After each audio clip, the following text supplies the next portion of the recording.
Public ప్లేసులల్లా పాడు పనులు చేసుకుంటా ఇప్పటికే కొంతమంది కోతుల నుంచి మనుషులు వచ్చిరన్నదాన్ని గుర్తు చేస్తుంటారు.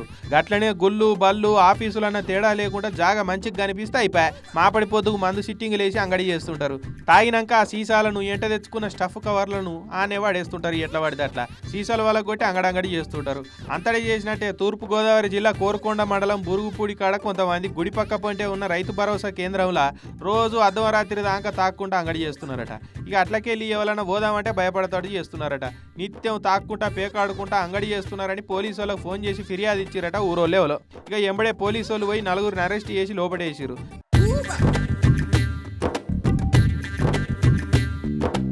తెల్లారి మళ్ళా అదే ఊరికి సిఐ సారు సీదా పోయిండు. రైతు భరోసా కేంద్రం కాడ తాయి పడేసిన మందు సీసాలు, తినిపడేసిన స్టఫ్ కవర్లు, తినిపడేసిన గుట్కాలు, వాడి పడేసిన పేక ముక్కలను చూసి ఆడున్నోళ్ళను పిలిచిండు. గంట సేపట్ల ఈడేం చెత్త కనబడద్దు, మొత్తం ఏడి కాడ ఏరి పడేయాలి అని గబ్బర్ సింగ్ టైపులో వార్నింగ్ ఇచ్చాడు. దెబ్బకే చూడురి ఎట్లా ఏరి పడేసిరో.